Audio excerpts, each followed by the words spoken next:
So experience, any experience, but mistake experience is even more unique. So quality. So they can be communicated always. So, but what Allama Iqbal is saying that communication would be interpretation of a mistake and not the communication of content as such. But I will contest this claim at various levels.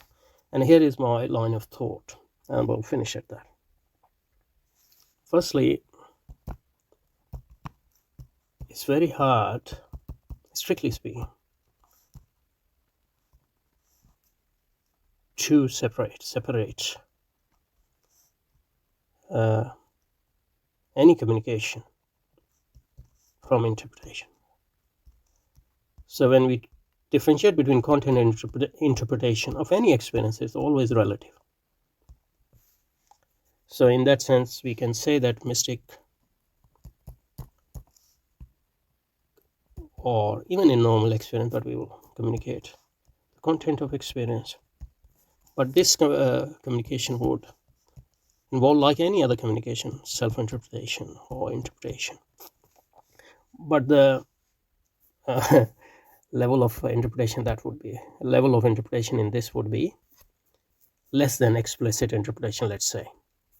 So relatively speaking, this is content rather than interpretation. But this content can be then interpreted by Sufi at the explicit level again and again, and others can do that too.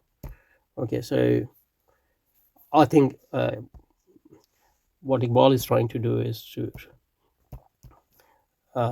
make a clear-cut distinction between communication of content and interpretation of the content, and that's communication of that interpretation. And then he's saying that, strictly speaking, content cannot be communicated to others because it will involve interpretation. So what I'm saying is that you can't get over interpretation at any rate. So the difference between interpretation and the communication of content is always relative. So what we can do is say that here he's communicating content, but it involves interpretation of a sort at implicit level. But here, when he is actually interpreting, that is interpretation at the explicit level.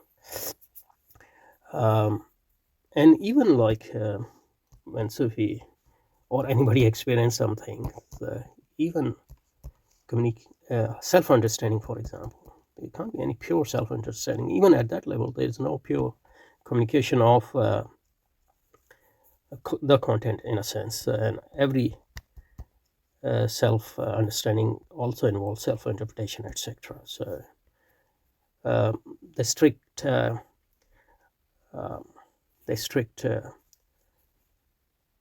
distinction Allama Iqbal is trying to make between the content and the interpretation is, I think, untenable.